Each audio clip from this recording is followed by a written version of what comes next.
थोड़ी देर में हम स्टार्ट करने वाले हैं।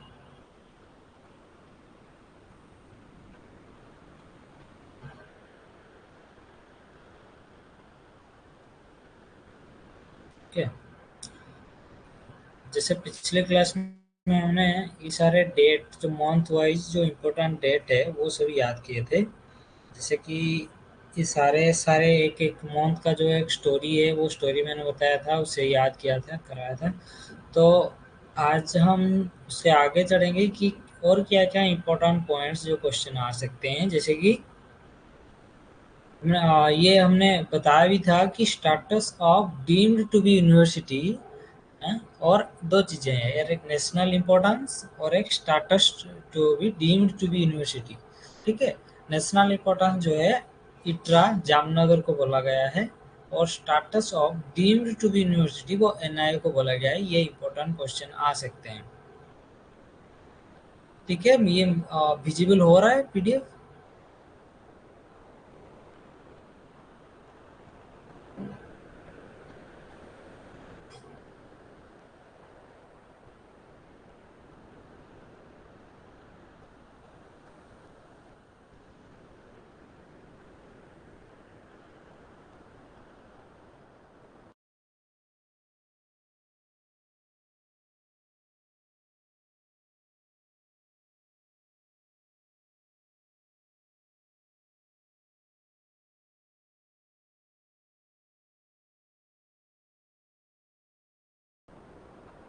ठीक है, तो आगे चलते हैं कि status to be deemed to be university NIA को बोला गया है।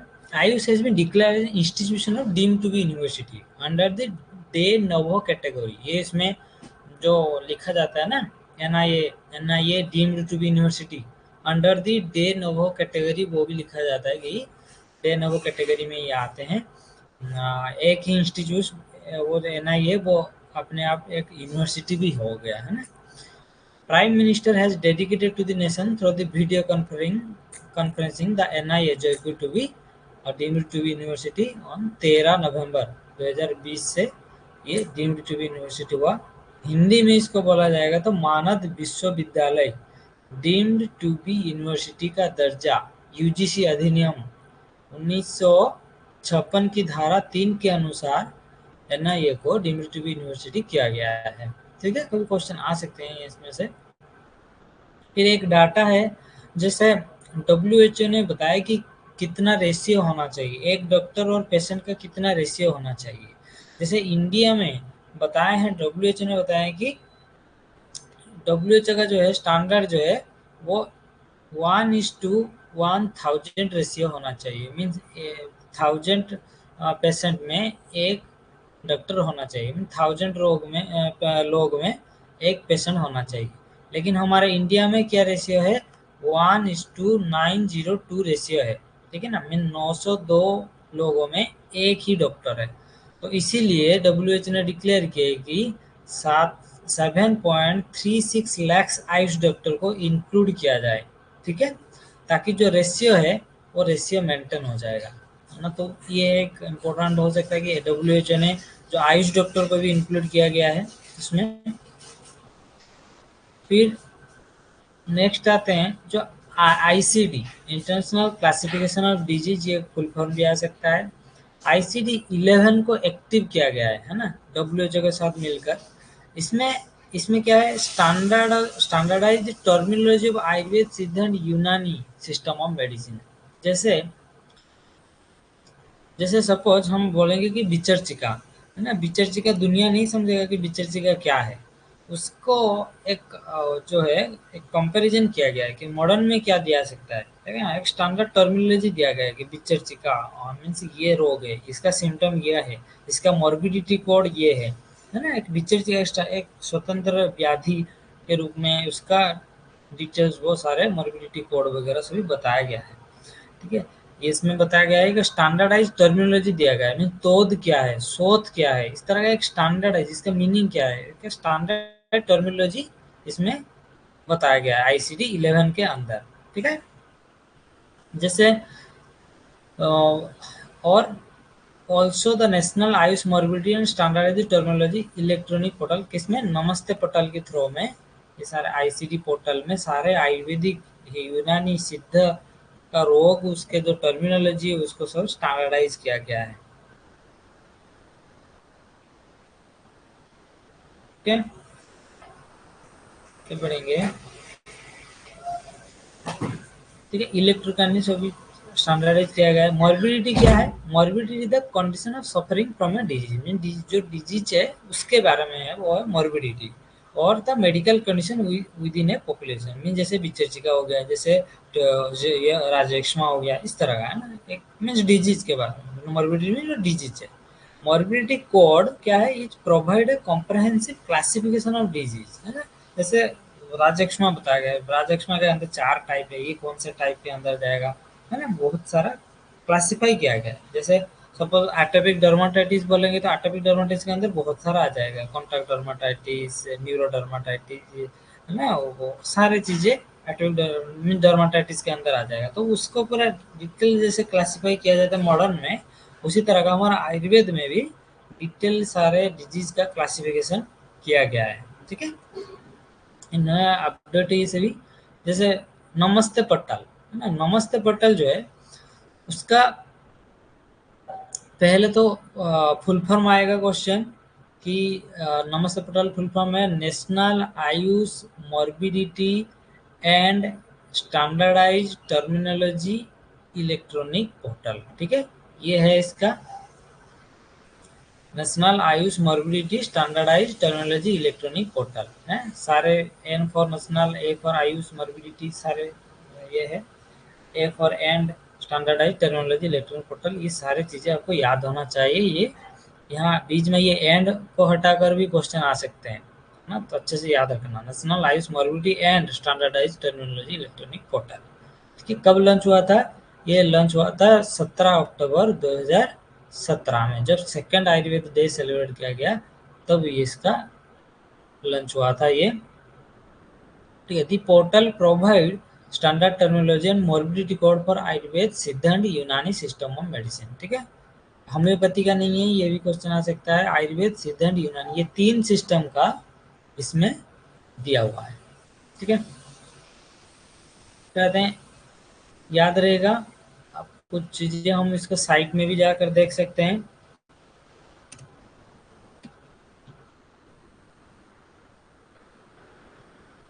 ठीक है, इसमें साइट में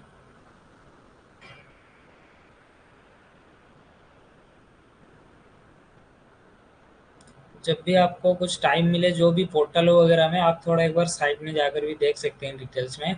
जैसे इसमें लिखा हुआ है the national Ayush morbidity standard terminology electronic portal, full form हो गया। इसमें 3 सिस्टम दिया गया है। देखो ये जो जो लोगो है, जैसे ये खल्लो का एक लोगो है, देखो इसमें ये आयुर्वेद के बारे में है ना, standardise Ayurveda terminology and national Ayurveda morbidity code. ठीक है, ये आयुर्वेद के बारे में। नीचे जो है वो लोटस का जो से ये है, ये सिद्ध के लिए बताया गया है। एंड थर्ड जो है नीचे जो है वो यूनानी। 3 सिस्टम है, यूनानी टर्मिनोलॉजी। 6th एनिवर्सरी सेलिब्रेट किया गया है ना, क्योंकि ये लॉन्च हुआ था 17 अक्टूबर 2017 में, इसमें सारे दिया हुआ है। इसके बारे में भी नीचे दिया गया है कि it provide information about standard terminology and morbidity code along with dedicated data entry module for updating morbidity statistics in consolidated form, है ना, as well as real time basis में सभी दिया गया है इसके बारे में, है ना। कुछ ऐसे देखो इसमें स्टैंडर्ड टर्मिनोलॉजी, जैसे आयुर्वेद के बारे में देखेंगे तो उसमें सारे स्टैंडर्ड टर्मिनोलॉजी आएगा। जैसे धारी, आयु, आयु का मीनिंग क्या है, जैसे लाइफ स्पान, है ना, सेंस ऑफ ऑर्गन, ये सारे मीनिंग होते हैं। ये स्टैंडर्ड है इसका, है ना, ये चीजें स्टैंडर्डाइज किया गया है सारे वर्ड का, सारे डिजीज का स्टैंडर्ड टर्मिनोलॉजी किया गया है। ठीक है,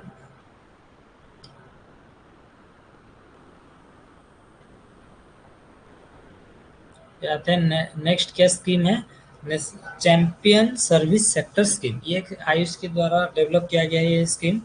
ये क्या करता है, ये medical value travel with component establish. ठीक है, ये मेडिकल वैल्यू ट्रैवल जो जो मेडिकल मीन्स हमारा ट्रेडिशनल ट्रीटमेंट लेने के लिए जो ट्रैवलिंग हो रहा है उसके रिलेटेड है ये है scheme, champion service sector scheme. कि medical travel medical value travel with competent establishment के लिए ये है, बस इतना ही याद रखना है। नेक्स्ट पढ़ते हैं आयुष ग्रिड। आयुष ग्रिड में मैंने पहले भी ये वर्ड उठाया है कि आयुष ग्रिड जो है वो एकमात्र जो है पोर्टल जो है सब चीज़ों को डिजिटलाइज कर रहा है। जितने भी आयुष रिलेटेड जितने भी हॉस्पिटल हो गया, जितने भी डाटा वगैरह, वो सभी इसको सबको वो डिजिटलाइज कर रहा है। लिखा हुआ है कि it's a mega digital platform, it's a mega digital platform for connecting all the Ayush related institution, hospital as well as new hospital to be developed under this scheme, है ना। जितने भी आयुष हॉस्पिटल है उस हॉस्पिटल का सारे data जो है वो सभी ऑनलाइन हो रहा है अभी। All other such institution unit which are directly or indirectly associated with it generate various type of data, है ना। जैसे किसी का एडवर्स रिएक्शन हो गया, कुछ डिजीज के बारे में इंफॉर्मेशन, नया कुछ इंफॉर्मेशन हो गया, क्या कितने डिजीज में क्या ये थेरापी कितने बेनिफिट हुआ, इस सारे जो डाटा इंफॉर्मेशन शेयर कर किया जाता है वो ऑनलाइन में, और फर्दर प्रोसेस अर्जेंट नीड, है ना, ये सभी उसमें किया जाता है। Nationwide AYUSH grid connecting all hospital and laboratory को भी कनेक्ट कर रहा है वो, to promote the traditional system of medicine. ठीक है, आयुष ग्रिड क्या है, digitalize the entire AYUSH sector, पूरा आयुष सेक्टर को डिजिटलाइज कर रहा है। It emphasized that within 3 years the entire sector will be digital. 3 साल में जैसे सारे आयुष सेक्टर पूरा डिजिटलाइज हो जाए। ठीक है, आयुष ग्रिड का लोगो देख सकते हैं हम, ये आयुष ग्रिड। वो पीडीएफ में भी मैंने देखा है कि कैसे है इसका लोगो। आजकल लोगो भी क्वेश्चन आ सकते हैं कि पिक्चर वाइज क्वेश्चन आ जाते हैं, तो उसका क्वेश्चन आ सकते हैं आयुष ग्रिड। इसमें जैसे मैंने दिखाया है ये एक पत्ते जैसे कि ये स्ट्रक्चर है, इसको ये आयुष ग्रिड का लोगो, ये क्वेश्चन आ सकते हैं। ठीक है,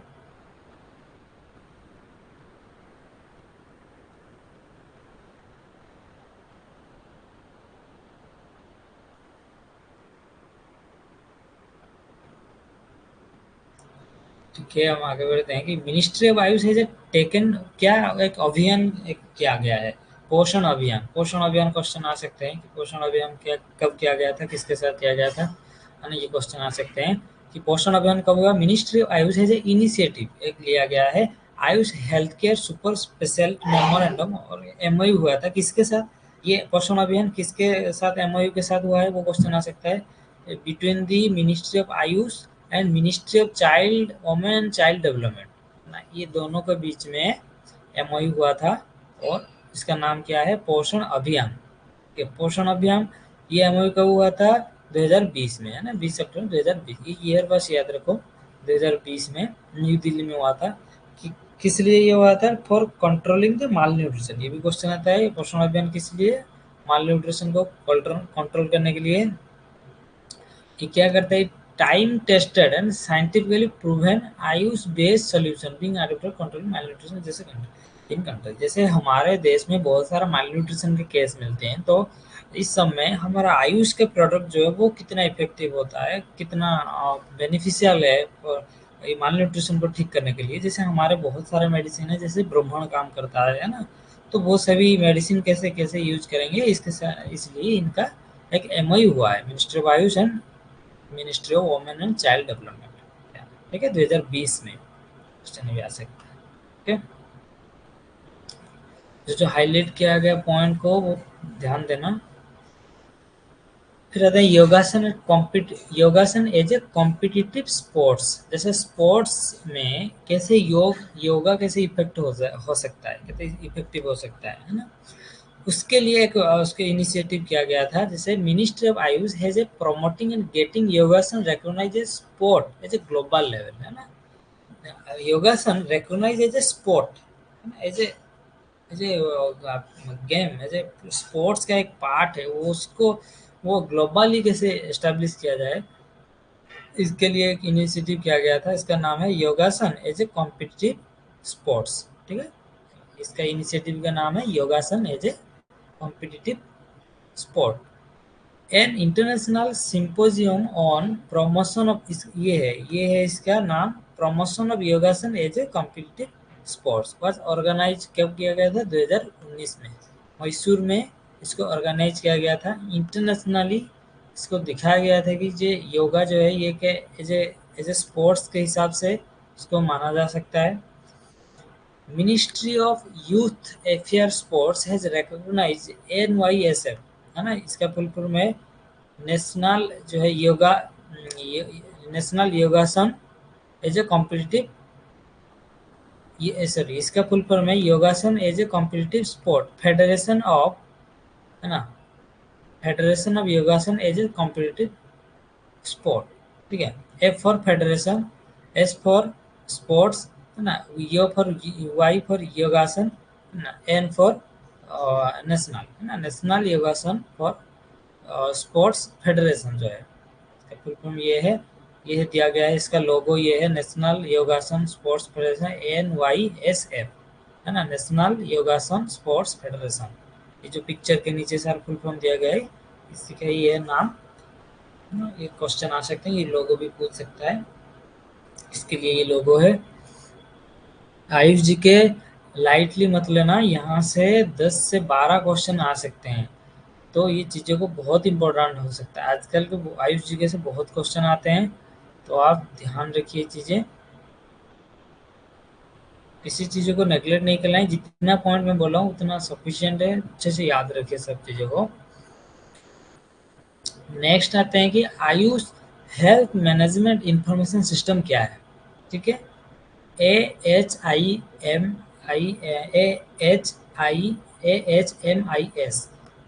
Ayush, H for health, M for management, I for information system. क्या है ये कब लॉन्च हुआ था? 2018 में लॉन्च हुआ था।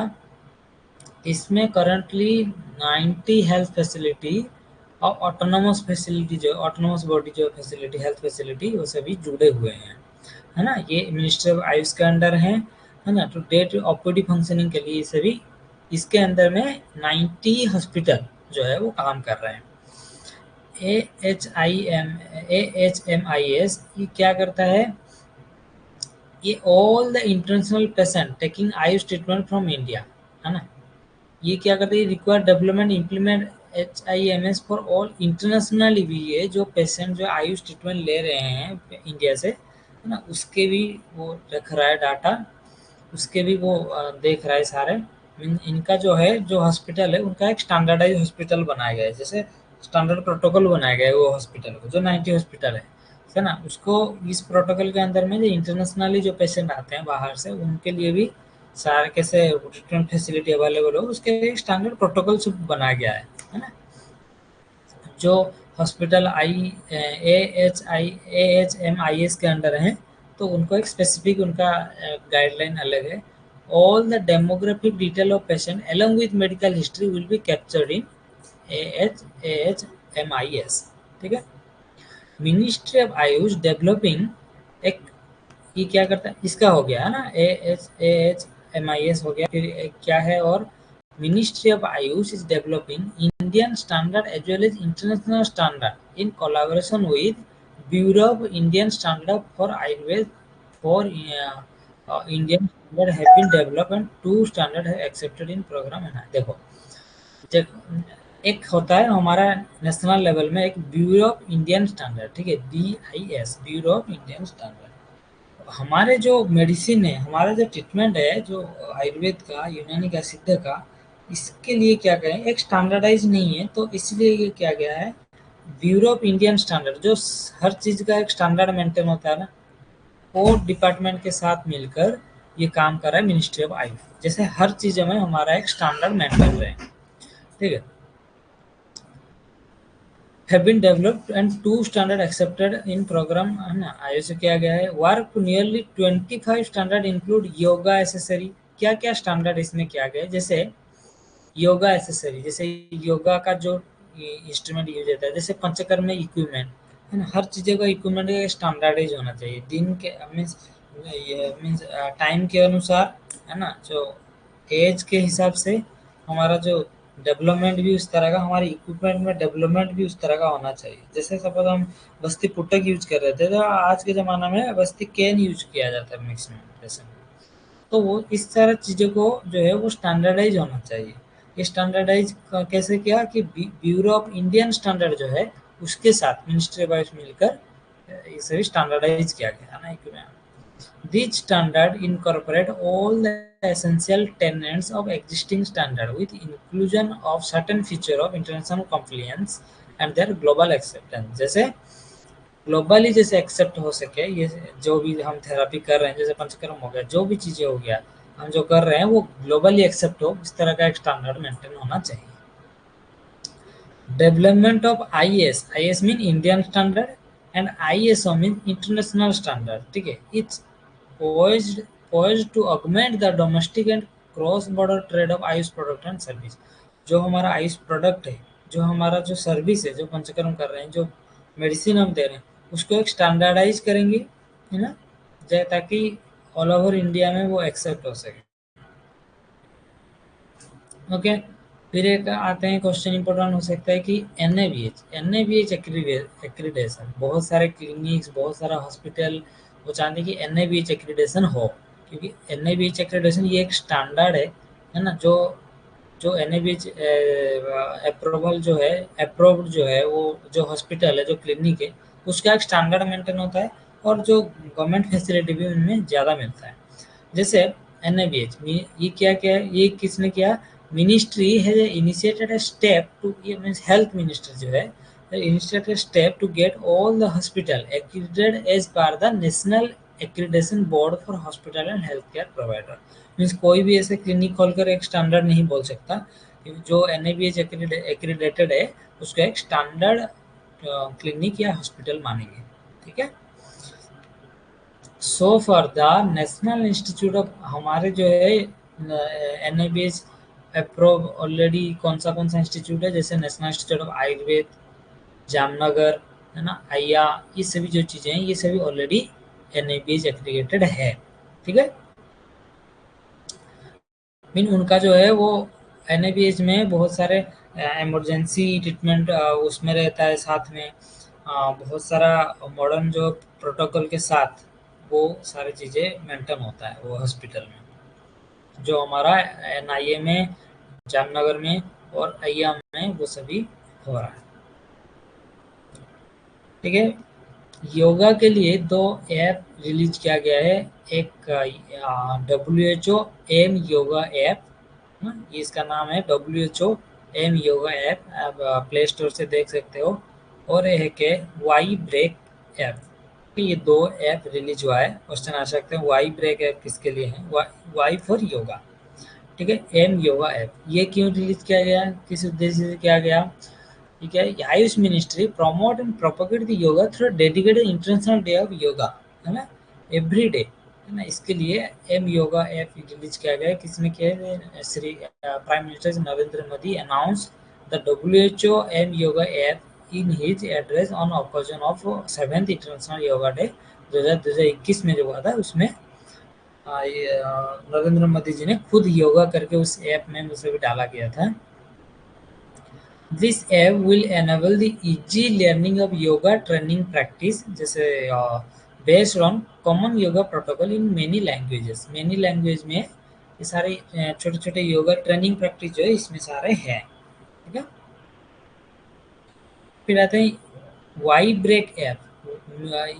Ministry launch the Y break app for working professional, है ना, ये क्वेश्चन आ सकते हैं। वर्किंग प्रोफेशनल के लिए कौन से ऐप रिलीज किया गया था, वर्किंग प्रोफेशनल के लिए वाई ब्रेक ऐप रिलीज किया गया था, to refresh and refocus and destress. ये 5 मिनट में जो काम कर रहे हैं ऑफिस में बैठकर, उनको कैसे refresh and refocus and destress, ये 3 चीज़ करने के लिए इसमें बताया गया है कि योगा प्रोटोकॉल क्या कर सकते हैं।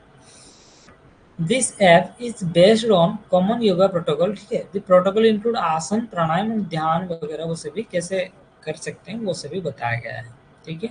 सूर्य नमस्कार का वो स्टेप क्वेश्चन आते हैं कि कितने स्टेप होते हैं, ठीक है। टोटल 12 स्टेप होते हैं, ठीक है। टोटल 12 स्टेप में से ये क्वेश्चन आ सकते हैं कि सीरियली ऑर्डरली लिखो कि कैसे सूर्य नमस्कार का क्या क्या स्टेप होते हैं, है ना। बहुत ऑर्डरली भी ये सीरियल जो है वो मेंटेन होना चाहिए। पहले जो है प्राणायामासन, ठीक है, प्रेयर करने के पोज जो है। फिर आता है हस्त उत्तासन, है ना, हाथ को ऊपर उठाएंगे, फिर हाथ को नीचे लेकर पैरों को छुएंगे, हस्त पादासन, हस्त को पाद में छुएंगे। फोर्थ स्टेप में अश्व संचलासन, घोड़े के जैसे मुंह को उठाता है, ये देखो अश्व के जैसा, है ना। फिफ्थ स्टेप है चतुरंग दंडासन, ठीक है, ये है चतुरंग दंडासन। सिक्स्थ में जो है वो अष्टांग नमस्कार, है ना, पूरा पैर मिट्टी के मीन्स फ्लोर पे अपना चेस्ट वगैरह टच होगा, अष्टांग नमस्कार जैसे होता है। फिर रहता है भुजंगासन, है ना, ये कोबरा पोज, ये जो पोज है ये कोबरा पोज। फिर एट स्टेप है अधमुखासन, ये जो है, ठीक है, अधमुखासन। फिर अश्व संचलासन, जैसे फिफ्थ स्टेप में जैसे सॉरी फोर्थ स्टेप में जैसे अश्व संचलन, उसी स्टेप को फिर से होगा, रिपीट होगा। फिर एट स्टेप के बाद रिपीट होता जाता है ना। फिर हस्तपादासन, फिर उत्तानासन, फिर प्राणायाम, इस तरह का है। तो ये एट स्टेप के बाद जो है वो चेंज होगा, है ना। एट स्टेप तक नया स्टेप है, एट स्टेप तक नया न्यू न्यू है, बाकी सारे चीज़ें है रिपीट होकर पूर्व अवस्था में आएगा, प्रणामासन के अवस्था में आएगा। 12 में स्टेप क्या है वो प्रणामासन। ये एवरी स्टेप का भी क्वेश्चन आ सकता है, पूछ सकता है कि स्टेप 7 में क्या है, स्टेप 9 में क्या है, इस तरह का भी क्वेश्चन आ सकते हैं, है ना। और ऑर्डरली भी पूछ सकता है प्रणामासन के बाद क्या है, इसके बाद क्या है, ये क्वेश्चन आ सकते हैं, वेरी वेरी इंपॉर्टेंट ये हो सकता है। ओके,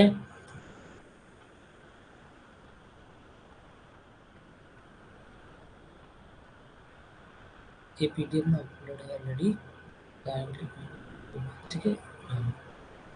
ठीक है, ये पीडीएफ ऑलरेडी अपलोडेड है, जो भी मैंने जो कुछ ऐड किए हैं बाद में, ये सभी भी अपलोड हो जाएगा। फिर कैंपेनिंग किया जाता है और न्यूट्रिशन के ऊपर किया गया है। In a major step taken by ministry of AYUSH and ministry of women and child development, जैसे मैंने बताया कि जो पोषण अभियान जैसे इस तरह का एक कैंपेनिंग किया जाता है, पोषण अभियान के अंदर कैंपेनिंग किया गया था, है ना।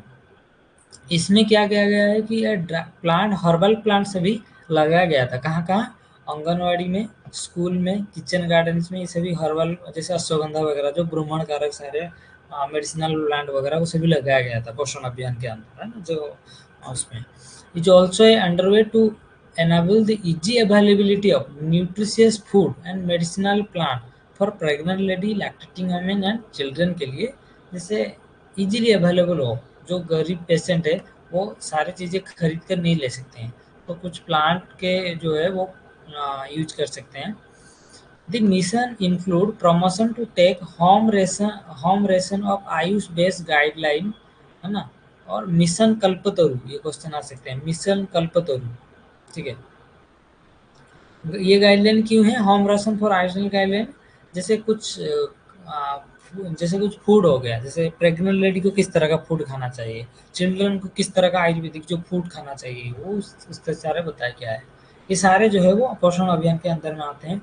और एक आता है मिशन कल्पतरु। मिशन कल्पतरु क्या है, propagation and plantation of nutritional medicinal plant and tree, ठीक है। ये जो न्यूट्रिशनल प्लांट को कैसे प्लांटेशन किया जाए, जैसे आंगनवाड़ी, स्कूल, किचन गार्डन में जैसे प्लांटेशन किया है, उस तरह का किया गया है। बहुत सारा मेडिसिनल प्लांट को प्लांटेशन किया गया है। तो क्यों, क्योंकि तो माल न्यूट्रिशन को ठीक करने के लिए एंड एनीमिया को ठीक करने के लिए, है ना। जो और आंगनवाड़ी सेंटर वगैरह में सभी प्लांटेशन किया गया था, जो आयुर्वेदिक हर्बल प्लांट जो है, इसके मिशन कल्पतरु आ सकता है, पोषण अभियान आ सकता है, कहाँ कहाँ किया गया था आ सकता है क्वेश्चन, और किसके साथ कोलैबोरेशन हुआ था, ministry of AYUSH and ministry of women and child development. और एक क्वेश्चन आते हैं, क्वेश्चन है आयुष उद्यम क्या है, क्वेश्चन आ सकता है आयुष उद्यम क्या है, ठीक है। इट इज इनॉग्रेटेड किया गया था India star and the startup ecosystem, है ना। तो making India startup ecosystem, it will contribute to the long term vision for Atmanirbhar Bharat. जो आत्मनिर्भर भारत योजना है उसके अंदर में आयुष उद्यम है, ठीक है। जैसे इसमें क्या गया है, जैसे कुछ सेंटर बनाया गया, जैसे new idea to need a conducive environment to prosper and the center will help the young entrepreneur to establish themselves before they scale up their venture। जैसे जैसे बाकी सारे डिपार्टमेंट में जैसे यंग जो है यूथ को सभी लगाया गया है कि यूथ कैसे इसको कैसे वो इंडस्ट्री को कैसे आगे ले सकते हैं, इस तरह का आयुष में कैसे यूथ का जो new new idea Ayush system कैसे आगे जा सकता है, वो सभी आइडिया लगाएंगे। न्यू न्यू सेंटर बनाएंगे, कैसे वो उसका जो इंडस्ट्री है ना, जो प्रोडक्ट का इंडस्ट्री वो सभी कैसे आगे जाएगा, उस तरह के ऊपर इस तरह के ऊपर काम करने के लिए आयुष उद्यम स्टार्ट किया गया था, है ना। जैसे कुछ न्यू आइडिया, है ना, कुछ जैसे स्कोप मिल जाए यंग एंटरप्रेन्योर को, वैसे कुछ स्कोप दिया गया है, जैसे इसमें इसके ऊपर आयुष के ऊपर भी बिजनेस कर सकें वो है, ठीक है। उसके लिए आयुष उद्यम, ये लाइन एक पूछ सकता है कि new idea need a conducive environment to prosper and centre will help the young entrepreneur के लिए जो है वो कौन से उद्यम, कौन से प्रोग्राम चल रहा है, वो क्वेश्चन आ सकते हैं। आयुष का आयुष उद्यम प्रोग्राम चल रहा है, ये क्वेश्चन आएंगे, ठीक है। आयुष इन ए हिस्टोरिकल डेवलपमेंट, है ना, द गवर्नमेंट ऑफ यूनानी मेडिकल कॉलेज एंड हॉज, है ना, GUMCH, गवर्नमेंट ऑफ यूनानी मेडिकल कॉलेज एंड हॉज, कहाँ हुआ था ये, कहाँ है ये, गंदरवाल। ये क्वेश्चन आता है, ये न्यू इंस्टीट्यूट है government Unani medical college and हॉज, GUMCH, ये इंस्टीट्यूट का नाम है। कहाँ स्थित है ये गंदरवाल में, गंदरवाल जम्मू कश्मीर में सिचुएटेड है। नया कॉलेज स्टार्ट हुआ है, नया नया इंस्टीट्यूट का क्वेश्चन आ जाते हैं, याद रखना। ये है फर्स्ट बैच जो है बूम्स, जो है बैचलर इन यूनानी medicine and surgery course start हुआ था इसमें। इसको क्या ये बाद में इसमें आयुर्वेद को भी ऐड किया गया है, ठीक है। The hospital of the college is expected to provide service around the 3 lakh people को ये सर्विस प्रोवाइड करेगा, और 136 विलेज जो है उसको उसमें आयुर्वेदिक ट्रीटमेंट, सॉरी यूनानी ट्रीटमेंट और आयुर्वेदिक ट्रीटमेंट इसमें ऐड होगा। इसमें बाद में आयुर्वेद का भी कोर्स ऐड हुआ है, ठीक है, याद रखना। Government Unani medical college and हॉज, ठीक है। Ayush ministry marked another milestone by launching its Ayush clinical case repository portal, ठीक है। ये एक पोर्टल रिलीज किया गया है जो जो आयुष रिलेटेड जो केस स्टडी वगैरह वो सभी इसमें सबमिट होता है। ACCR, Ayush clinical case repository, ठीक है। तो फुल फॉर्म आ सकता है, इसके बारे में क्वेश्चन आ सकता है। और क्या है, third version of Ayush Sanjeevani app launch हुआ है, ठीक है, जो 2021 में हुआ है, वो चीज़ें याद आ सकता है। आयुष संजीवनी का थर्ड वर्जन भी आया है, ठीक है। आयुष संजीवनी के बारे में हम अलग पढ़ चुके हैं, प्रीवियस क्लास में जाकर देख सकते हो। देखो ई औषधि क्या है, e Aushadhi it's a online application system to make the process of granting the licence easy and time saving. जैसे हर कोई ऐसे मेडिसिन नहीं बेच सकता, है ना, आयुर्वेदिक मेडिसिन बेच नहीं सकता, इसलिए इसको एक लाइसेंस ग्रांटिंग करने के लिए ई औषधि एक लाइसेंस दिया जाता है ना। ये क्या करता है, it will help the process of granting licence to manufacture, जो मैंने आयुर्वेद सिद्ध और यूनानी सिस्टम का जो मैन्युफैक्चरर है उनके एक लाइसेंसिंग करने के लिए वो ई औषधि चला गया है। इट इज ए पेपरलेस, है ना, और मोर ट्रांसपेरेंट जो है लाइसेंस है ना, आयुर्वेद और यूनानी सिद्ध ड्रग का पेपरलेस और मोर ट्रांसपेरेंट। इसका साइट है indian.gov.in वेबसाइट, ई औषधि online licensing portal, online licensing portal, ठीक है। क्वेश्चन आ गए कि ई औषधि क्या है, एक ऑनलाइन लाइसेंसिंग पोर्टल, और 4 ऑप्शन दे देगा, क्वेश्चन आ सकते हैं। It is a online licensing portal for manufacturer of Ayurveda Siddha and यूनानी आसु ड्रग के लिए, ठीक है। ये क्या क्या Ayush ministry virtually signed MOU हुआ है बिटवीन, क्या है ये क्वेश्चन, ये वेरी वेरी इंपॉर्टेंट हो सकता है, इसके बारे में हम देखेंगे। देखो एक MOU हुआ है किसके बारे में, pharmacopoeia commission of Indian medicine and homeopathy, PCIMNH and American herbal pharmacopoeia USA।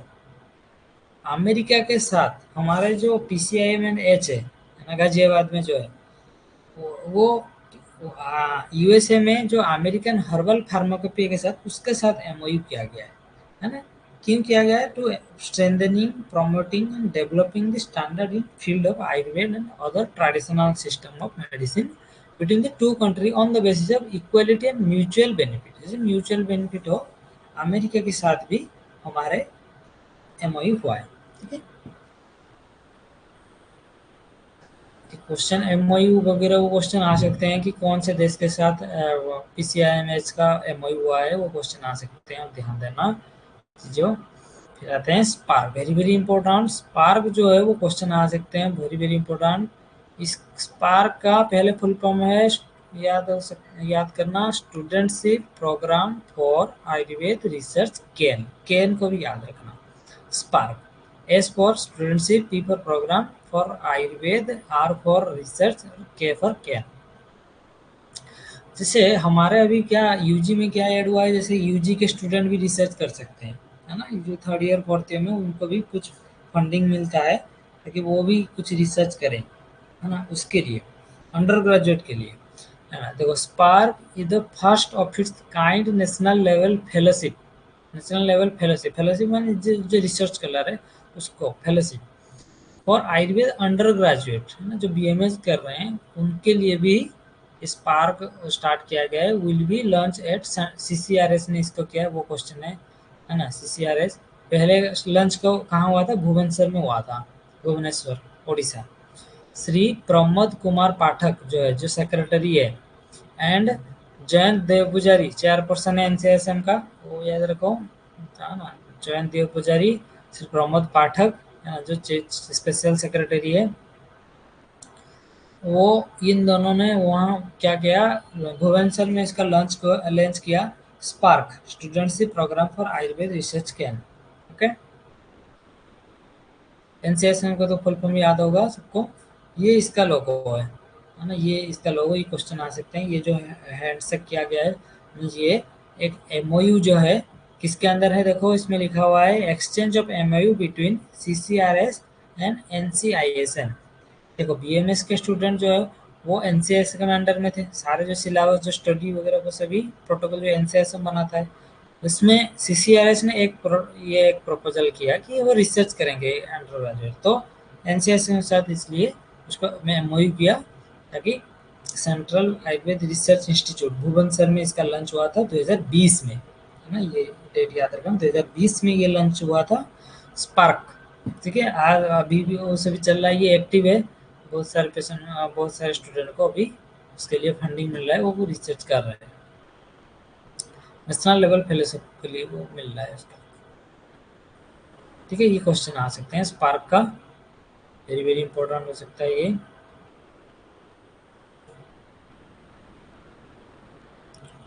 आगे बढ़ते हैं कि Ayush startup challenge. Ayush startup challenge, ये है इसका पिक्चर, आयुष स्टार्टअप चैलेंज। इसका हम देखेंगे कि क्या क्या थीम है ना। ये क्या रजिस्टर कब हुआ था? ये मार्च 4, 2020 में ये इसका हुआ था, Ayush startup. Last date, Ayush startup challenge में बहुत सारे एंटरप्रेन्योर को इनवाइट किया गया कि हमारे इस डिपार्टमेंट में, आयुष सिस्टम में आप इन्वेस्ट करो, है ना। जैसे फूड में इस तरह का बताया गया, IT सेक्टर में, बायो इंस्ट्रूमेंटेशन में, इन 3 चीज़ों में सारे जो एंटरप्रेन्योर को बताया गया कि आप इन तीनों में आप इन्वेस्ट करिए, है ना। तो इसीलिए इनका लास्ट डेट रजिस्टर करने के लिए, जो स्टार्टअप चैलेंज का लास्ट डेट क्या है? मार्च 4, 2020 का था। ठीक है, और उन जो रिजल्ट ऑफ चैलेंज मीन कौन से कंपनी जो है उसको ले रहा है, ये जो है जैसे बुलाते हैं ना कि ये कौन से इंस्टीट्यूट को, कौन सा कंपनी जो है वो लीड करेगा, है ना, जो चैलेंज लेंगे, तो उसका जो रिजल्ट है वो मार्च 19 को डिक्लेयर हुआ था। ठीक है, मार्च 4 को लास्ट डेट था, तो फाइनल रिजल्ट जो है वो 19 को डिक्लेयर हुआ था। कौन से 3 फील्ड में, थीम क्या है उसका, वो क्वेश्चन आ सकता है। Which of the following is not the theme of this startup challenge 2020, वो क्वेश्चन आ सकते हैं। एक तो आयुष फूड इनोवेशन है ना, कैसे हम न्यूट्रिशियस फूड है ना, जो आयुर्वेद का आहार का जो कैसे न्यूट्रिशियस फूड बना सकेंगे, कैसे मार्केटिंग, वो सभी जो कंपनी जो लेगा वो दायित्व तो वो है, उसके ऊपर है आयुष फूड इनोवेशन। ठीक है, आयुष बायो इंस्ट्रूमेंटेशन है ना, जो हार्डवेयर जो हम इंस्ट्रूमेंट यूज कर रहे हैं, पंचकर्म का हो गया, जैसे क्षार सूत्र का हो गया, वो सभी का ऊपर जो है कैसे मार्केटिंग, कैसे स्टैंडर्डाइज, वो सभी के ऊपर जो कंपनी लेंगे उसको Ayush bio instrumentation, food bio instrumentation, और थर्ड है आईटी सेक्टर, जैसे सारे चीज सॉफ्टवेयर हो जाएगा, सब कुछ है ना, जो सॉफ्टवेयर में हो जाएगा, जैसे सारा डिजिटलाइज हो गया, ये सभी के लिए जो इन्वेस्टमेंट वगैरह वो सब आईटी सोल्यूशन। तो ये तीन चीज़ों के ऊपर ध्यान दिया गया है। थीम जो है वो आयुष स्टार्टअप चैलेंज 2020 में ये हुआ था। ये क्वेश्चन वेरी वेरी इंपॉर्टेंट हो सकता है।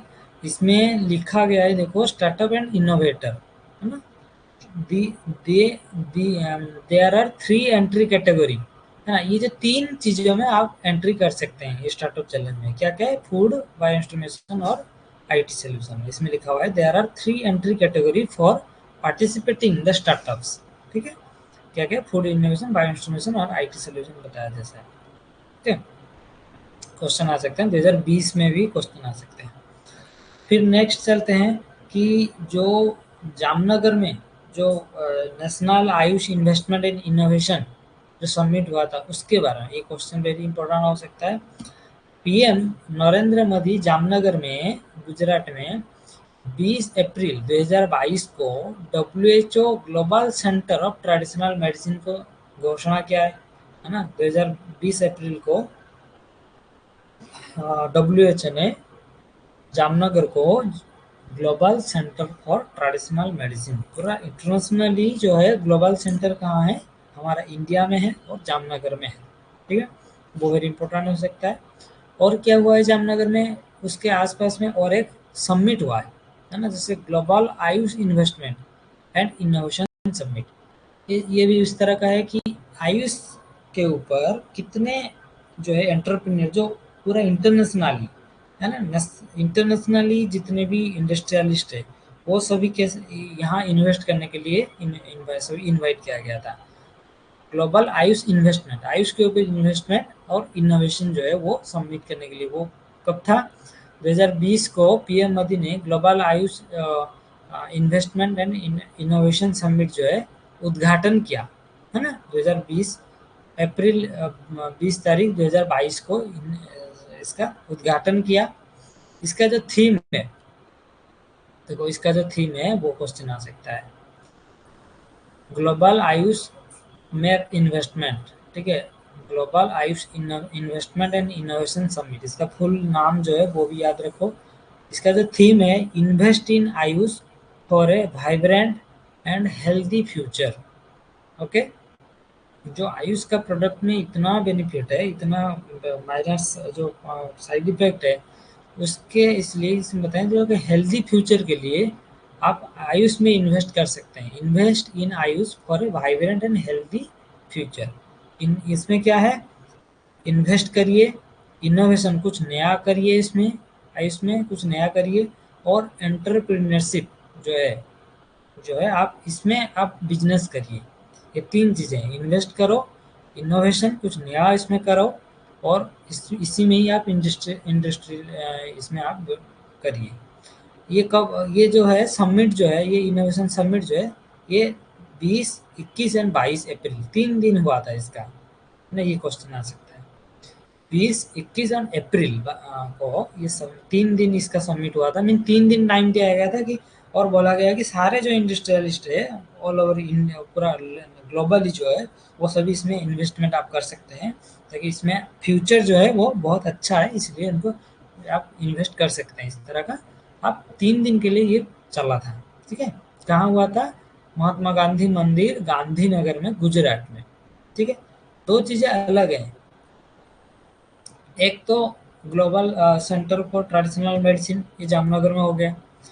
ये कहाँ हुआ समिट जो है, innovation investment and innovation summit कहाँ हुआ? ये गांधीनगर और गुजरात में है। ठीक है ना, उस वो ये है जो ये खड़े हैं जो नरेंद्र मोदी के पास, ये टेड्रोस अदनॉन जो है डायरेक्टर हैं, WHO का, तो वो ये मिलकर उस टाइम में सभी सबमिट हुआ था। तो ये आए थे जो इसमें ट्रेडिशनल सेंटर का जो है ग्लोबल सेंटर करने के लिए, तो उसके साथ ये भी हो गया एक ही, इसलिए आसपास के डेट में ये काम भी हो गया जो इनोवेशन एंड सबमिट जो है। इसका theme invest for in AYUSH for vibrant and healthy future, ये क्वेश्चन आ सकते हैं। इसको थोड़ा चेंज चेंज करके ये लाइन पूछ सकता है ना, याद रखिए इसको। ये कहाँ हुआ था? गुजरात में गांधीनगर में हुआ था 20 से, इसे बता दिया मैंने। आयोजन किया गया, फार्मा इंडस्ट्री को समर्पित किया गया है। इन समिट में 9,000 करोड़ से ज्यादा इसका इन्वेस्टमेंट मिला है। ठीक है, ये बहुत ज्यादा अमाउंट है, 9,000 करोड़ से ज्यादा। आशय पत्र मीन जो है वो एप्लीकेशन के जैसा किया गया है गैर वैश्विक आयुष निवेश किया गया है 9,000 करोड़ में। बहुत बड़ा अमाउंट है, याद रखो। समिट में किया गया है। ठीक है, वही WHO global centre traditional medicine, उसको GCTM बोलते हैं, है ना। It is the first and the only centre, है ना, जामनगर में हुआ है इसका ग्लोबली जो है। इसका विजन क्या है? ट्रेडिशनल मेडिसिन फॉर, इसका विजन क्या है? ग्लोबल सेंटर बनाने के क्या विजन हो सकता है? विजन ये है कि traditional medicine for improving global health and achieve the universal health coverage, है ना। जो क्योंकि ट्रेडिशनल सिस्टम ऑफ मेडिसिन में इंडिया जो है वो सबसे आगे है, तो इसीलिए इंडिया में इसका सेंटर किया गया, ताकि जो यूनिवर्सल हेल्थ कवरेज है ना, पूरा जो सिस्टम है, ट्रेडिशनल सिस्टम पूरा यूनिवर्स को जैसे बेनिफिट दे सके इस तरह। इसलिए ये इसका जो विजन है, इसका भी क्वेश्चन आ सकते हैं। Traditional medicine for improving global health and achieve universal health coverage, ठीक है, ये क्वेश्चन आ सकते हैं। कब हुआ था ये? 13 नवंबर 2020 को। इट वॉज फुलफिल, ये विजन बनाया गया था 13 नवंबर 2020 को। It was fulfil with the laying the foundation stone by prime minister Narendra Modi on 19 अप्रैल 2020 को। ठीक है, ये विजन बताया गया है 19 अप्रैल को और स्थापित हुआ है 20 अप्रैल को। Okay, WHO GCTM strategy focus will be evidence. ये जो ग्लोबल सेंटर हुआ है, ये किस चीज़ों को ज़्यादा फोकस देगा? एक तो एविडेंस एंड ये क्या करेगा? एविडेंस बेस्ड रिसर्च करेगा, learning, data and analysis, sustainability, equity, innovation, technology to optimise the contribution of traditional medicine to global health. जो ट्रेडिशनल मेडिसिन है उसको ग्लोबल हेल्थ और जो ग्लोबली उसको सस्टेनेबल डेवलपमेंट करने के लिए क्या किया इसने? एविडेंस करेगा, लर्निंग, है ना, जो भी डाटा होगा उसको एविडेंस बेस्ड वो करेगा, डाटा एनालिटिक्स करेगा, सस्टेनेबिलिटी देखेगा, इक्विटी करेगा, मीन्स हर देश के लिए जैसे वो इक्वली ये हो सके, बेनिफिट हो सके, इक्वली अवेलेबल हो सके, इनोवेशन, है ना, और टेक्नोलॉजी, सभी के ऊपर वो ध्यान देता है जो है WHO GCTM। ये इन चीज़ों के ऊपर फोकस देता है। ठीक है, ये चीज़ें आप क्वेश्चन आ सकते हैं। ये लाइन जो है ये इसको कोई चेंज नहीं कर सकता, एग्जैक्टली यही लाइन आएगा तो पूरा एग्जैक्टली यही लाइन आएगा, आपको क्वेश्चन करेंगे इसी लाइन के ऊपर। ये इसका फोकस कौन सी जगह पर वो करता है? डिजिटल। ये है इनका जो हमारे Rajesh Kotecha, secretary ministry of Ayush, इनके साथ ट्रेडर साधन डायरेक्टर जनरल ऑफ WHO मिलकर ये सभी, टेड्रस आधनन ग्रेवियस, इनका नाम है टेड्रस आधनन ग्रेवियस, और वैद्य राजेश कट्ट जो सेक्रेटरी जो है मिनिस्टर ऑफ आयुष, ये दोनों मिलकर ये सभी उस टाइम का ये पिक्चर है WHO GCTM का। ये सारे क्वेश्चन इंपॉर्टेंट हो सकते हैं।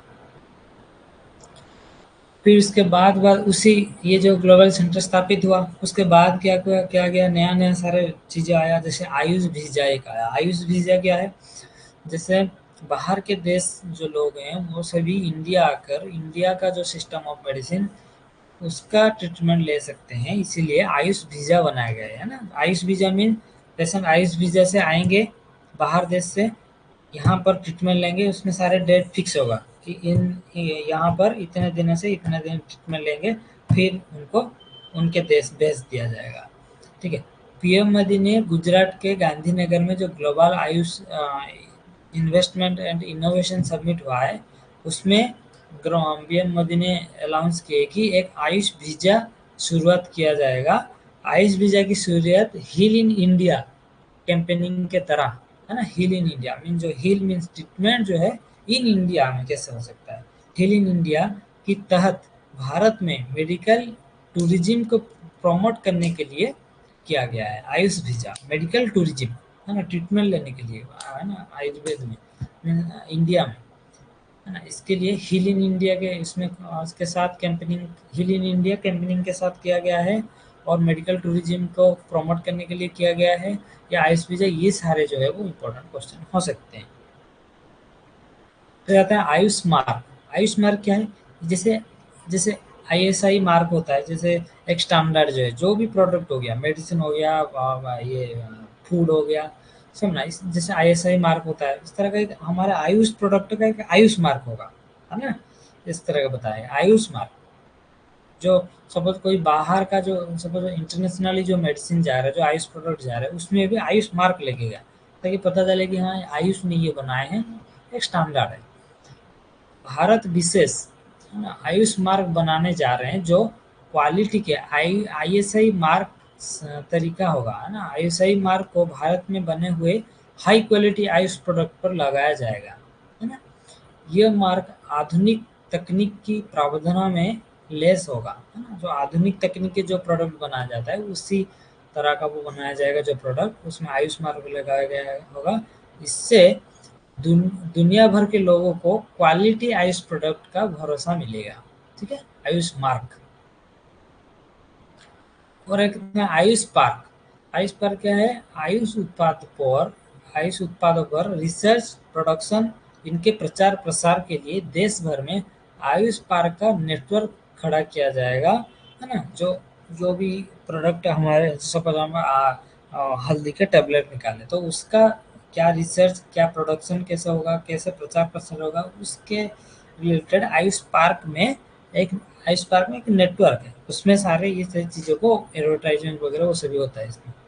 प्रधानमंत्री ने कहा है कि हाल में स्थापित आयुष निर्यात संवर्धन परिषद इन उत्पादों को निर्यात को प्रोत्साहित करेगी और विदेश बाजार में खोजने में मदद करेगी। ये आयुष पार्क जो है, इससे रिलेटेड एक लाइन देकर आपको पूछेगा कि ये लाइन है किससे रिलेटेड है, Ayush visa, Ayush mark, Ayush park, है ना। ये सब क्वेश्चन आ सकते हैं। मेडिसिनल प्लांट्स की पैदावार से जुड़े किसानों को आयुष उत्पादक बनाने वाले कंपनियों को जोड़ने के लिए आयुष ई मार्केट पोर्टल को आधुनिक बनाने के काम जारी है, ठीक है ना। जैसे सपोज आयुष उत्पाद जो कर रहे हैं, जो किसान कर रहे हैं, उनको आयुष प्रोडक्ट बनाने वाले जो कंपनी है, उनके साथ जुड़ने के लिए आयुष ई मार्केट पोर्टल, ये एक आधुनिक तकनीक हो, ये जो करा रहे हैं आयुष ई मार्केट पोर्टल जो है, ये जुड़ा रहे हैं कौन को, किसको? किसानों को और जो कंपनी जो प्रोडक्ट बनाते हैं उनसे, ठीक है।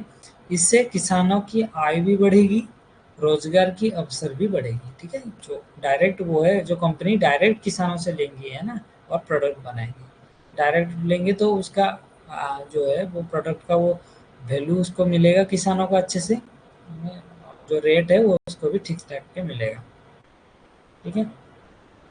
यह आयुष पार्क के अंदर आता है। आयुष पार्क में मेनली आयुष प्रोडक्ट, उसके रिसर्च, प्रोडक्शन के रिलेटेड ये हो गया, जो किसानों, जो कंपनी, है ना, प्रचार प्रसार, जो एडवर्टाइजमेंट जो है बाहर देश में कैसे एडवर्टाइजमेंट हो सकेगा, रिसर्च जो है वो भी आयुष पार्क में। 3 चीज़ें हैं, रिसर्च, प्रोडक्शन और इनके प्रसार प्रसार, ठीक है। 3 चीज़ें, ये क्वेश्चन आ सकते हैं। रिसर्च, प्रोडक्शन और प्रचार प्रसार के लिए आयुष पार्क जो है बनाया गया है।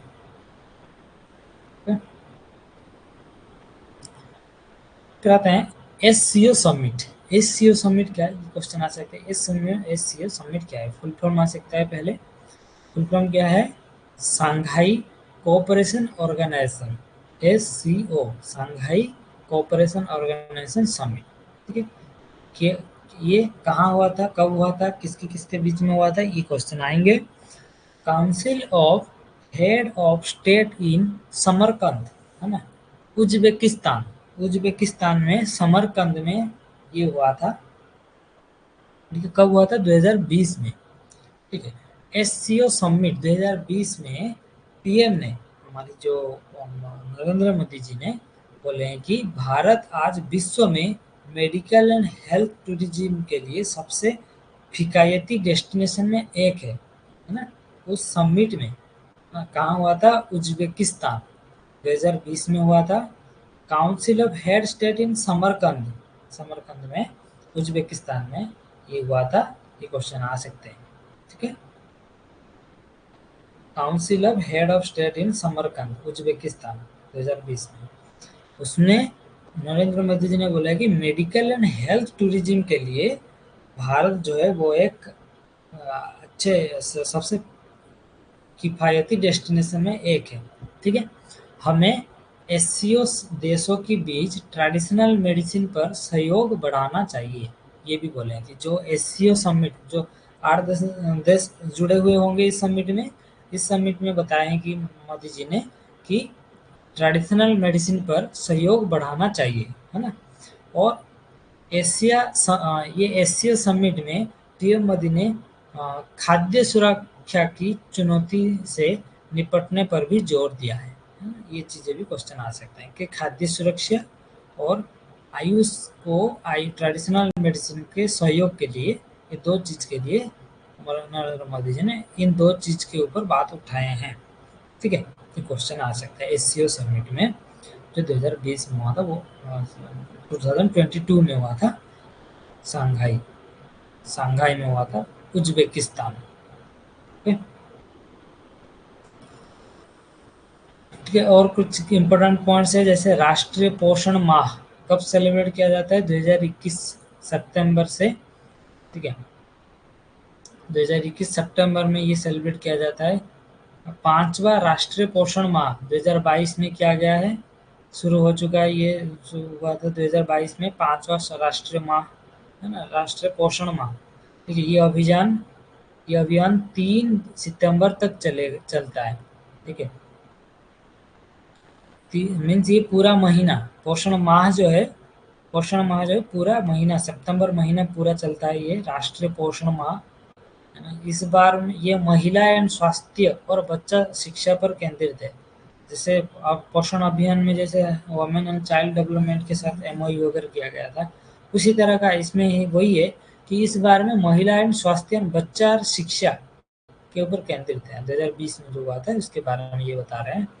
इसका मुख्य उद्देश्य क्या है? सभी ग्राम पंचायत के माध्यम में पोषण एवं स्वास्थ्य के बारे में लोगों की जागरूकता करना, है ना। ये जो एक महीना क्या किया जाता है? पोषण एवं स्वास्थ्य के बारे में सबको अवेयर करना। ठीक है, ये पोषण माह क्वेश्चन आता है, कौन से महीने पोषण माह से ये सेलिब्रेट किया जाता है? सितंबर को राष्ट्रीय पोषण माह सेलिब्रेट किया जाता है। हर साल ये होता है। ठीक है, पूरा महीना होता है ये। ठीक है, ये इम्पोर्टेंट आ सकता है कौन से पोषण माह ये है। फिर और एक इम्पोर्टेंट पॉइंट कि India's oldest yoga teacher question आ सकता है। इंडिया ओल्डेस्ट योगा टीचर कौन है? वो है भी नन्नमाल। ठीक है, भी नन्नमाल, ये क्वेश्चन आ सकते हैं ना, ये आप उसको देख सकते भी, इसको हम सर्च कर सकते हैं।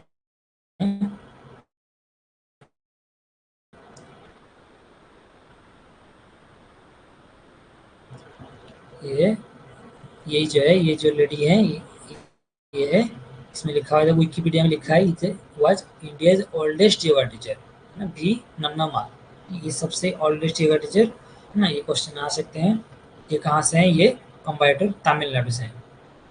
ठीक है, इनके ये कितने, इसी ट्रेंड 1 मिलियन स्टूडेंट, है ना, ओवर 45 ईयर से ये सिखा रहे हैं योगा, एंड 1 मिलियन स्टूडेंट ये पैदा किए हैं, और टॉट 100 स्टूडेंट डेली 100 स्टूडेंट को ये सिखाते हैं, है ना, भी नन्नामाल।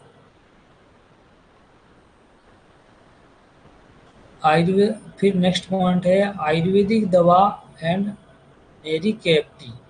आयुर्वेदिक दवा जो नेरी कैप्टी है, उसको जलोदर में अच्छा बेनिफिट है, उसको एक रिसर्च में पता चला है।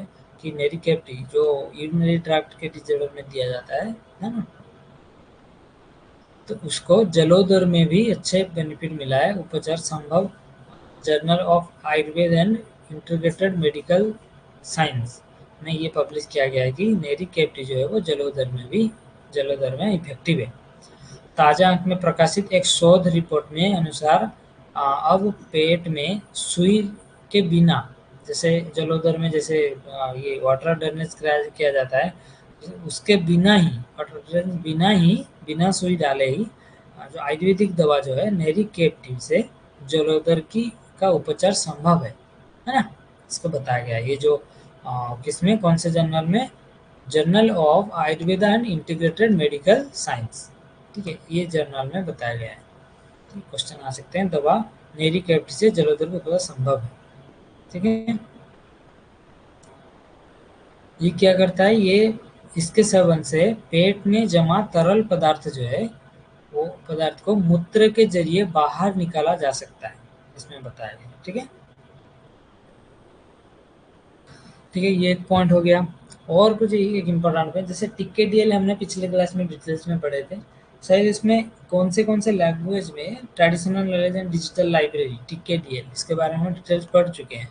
उसमें से एक पॉइंट है, शायद ये मैंने नहीं बताया था, कि इसमें 5 लैंग्वेज है, 5 लैंग्वेज में ये अवेलेबल है, जो traditional knowledge and digital library, जो हमारा डिजीज है, जो है ना, जो हमारा शास्त्र है, उसको सारे जो बुक्स है सबको 5 लैंग्वेज में अवेलेबल किया गया है सारे।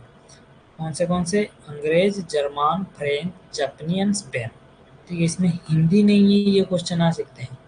ठीक है, हिंदी नहीं है, वो फर्स्ट चीज़ें हैं, मीन्स अंग्रेज में है, जर्मन में है, फ्रेंच, जापानी और स्पेन।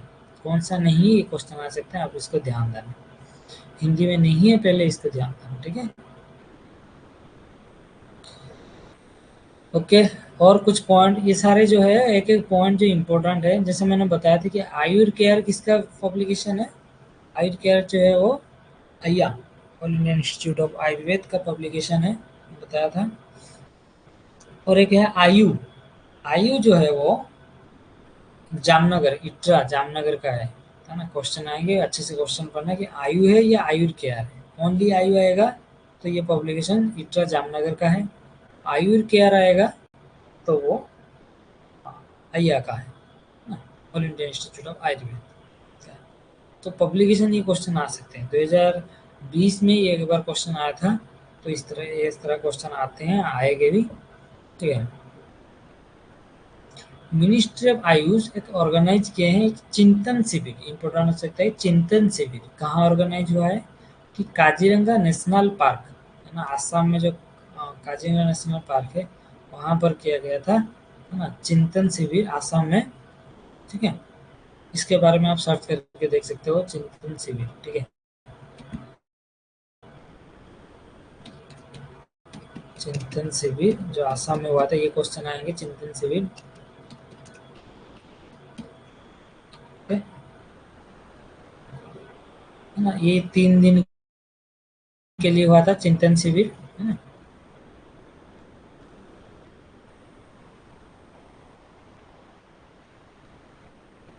कि कौन इनोग्रेट किए थे, सर्बानंद सोनोवाल जो है ना, आयुष मिनिस्टर सर्बानंद सोनोवाल ने इसको ये किए थे, 3 दिन हुआ था ये क्वेश्चन आ सकते हैं यहाँ से।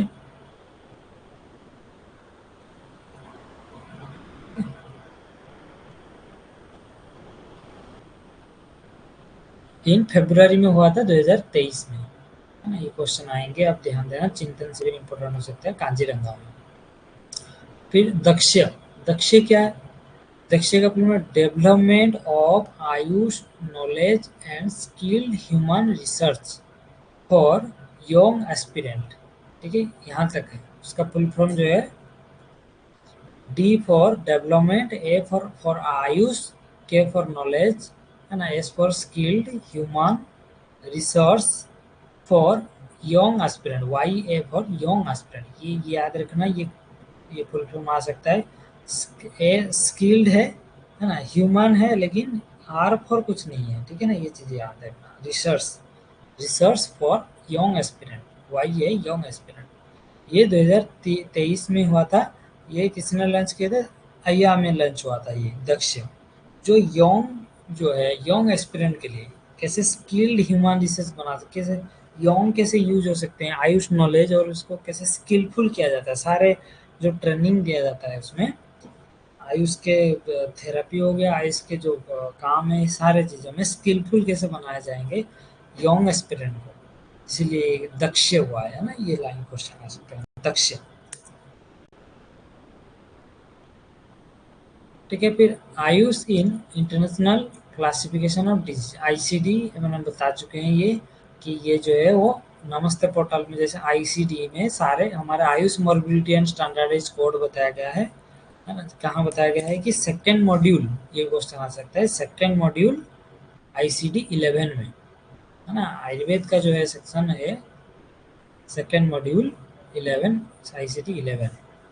ठीक है, आजकल जैसे थीसिस बना जो सीटीआई रजिस्ट्रेशन होता है आजकल का ना, सीटीआई रजिस्ट्रेशन जिसमें सारे 5 पोर्टल बताया गया था आयुष का, मैंने बताया था उसमें से एक clinical trial registry of India, CTRI मैंने बताया था।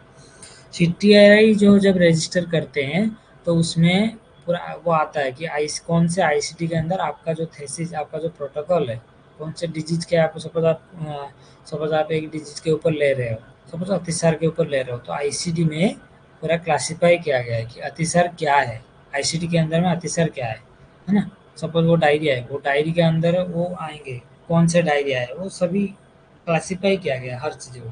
उस तरह आयुर्वेद में जैसे कौन से अतिसार है, ये सारे जो क्लासिफिकेशन किया गया है second module of traditional medicine में।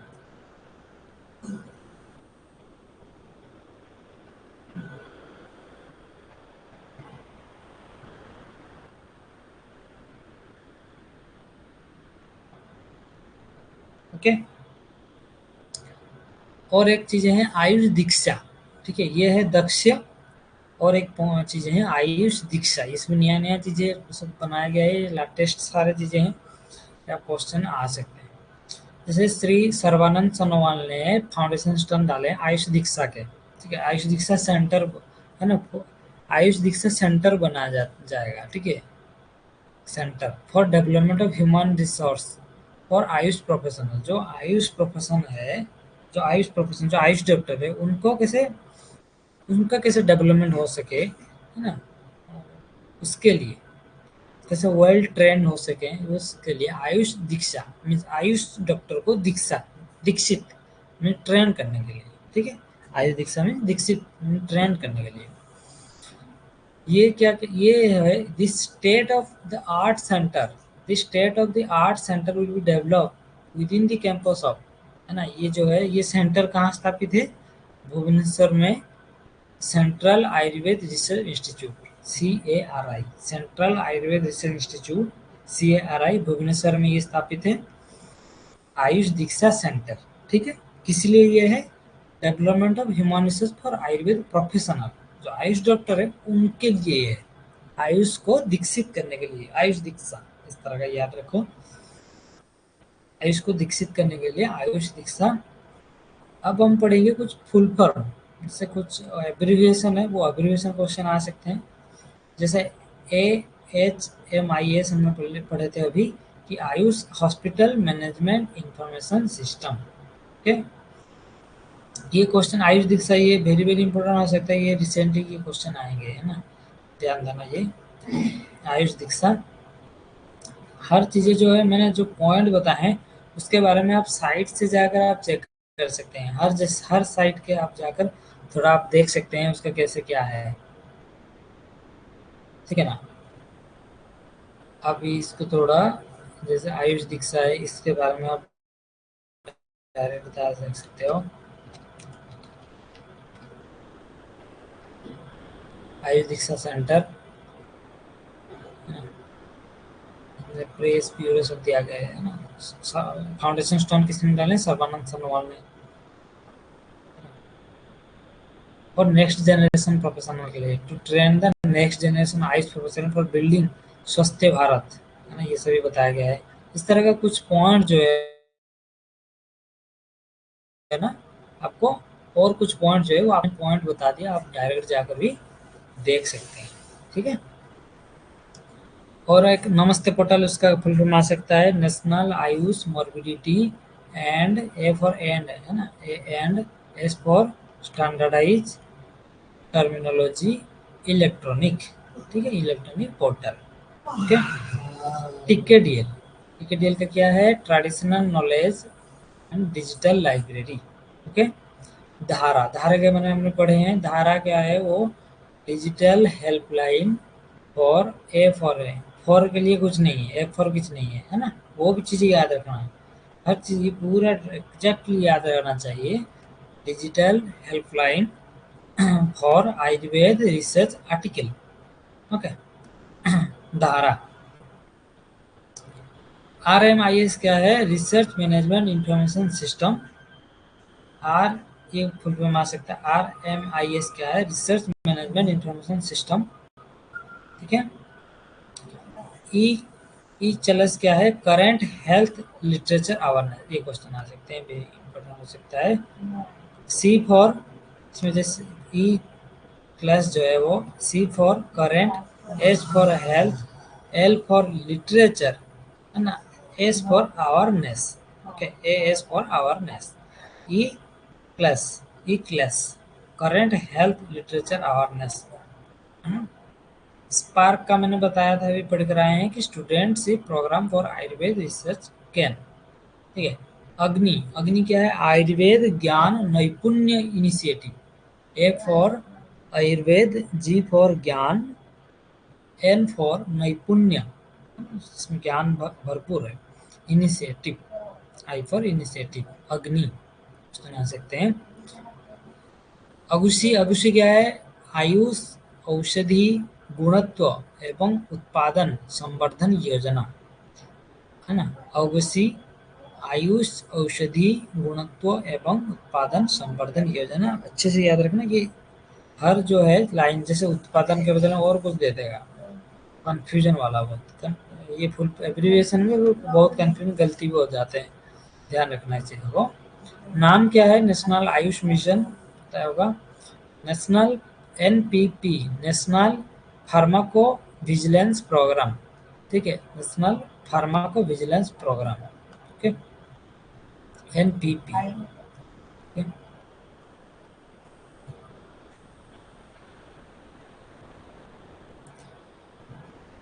आज के लिए इतने रखते हैं, नेक्स्ट क्लास में हम पढ़ेंगे कि और कुछ एब्रीविएशन, और उसके साथ हम कुछ क्वेश्चन डिस्कशन करेंगे, ताकि जो है वो आप पढ़कर आना जितने भी है, थोड़ा क्वेश्चन डिस्कशन भी करेंगे, ताकि हर हर चीज़ें जो है पहले से स्टार्टिंग से जो है सब चीज़ें रिवीजन हो सके अच्छे से। ठीक है, ये PDF आपको अवेलेबल करा देंगे वो उसमें।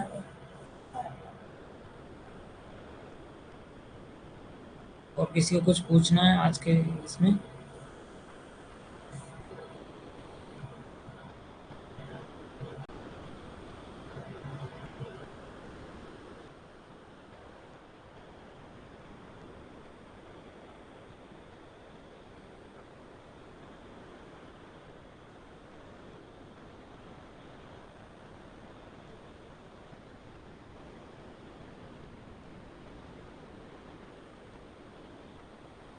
हाँ, व्हाट्सएप ग्रुप में शेयर कर सकते हैं वो, मैं उनको बोल दूंगा, वो व्हाट्सएप ग्रुप में शेयर कर देंगे।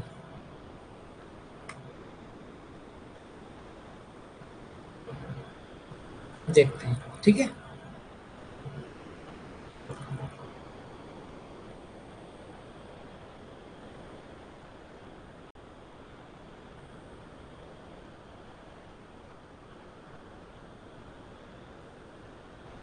और किसी में कुछ क्वेरी होगा तो आप पूछ सकते हैं डायरेक्टली, आप डायरेक्टली इस ग्रुप में डायरेक्टली मुझे भी पूछ सकते हैं, जो भी क्वेरी है, कोई रिसेंट कुछ समझना है कुछ, आप डिस्कस कर सकते हैं, डायरेक्टली मुझे मैसेज कर भी सकते हैं। ठीक है,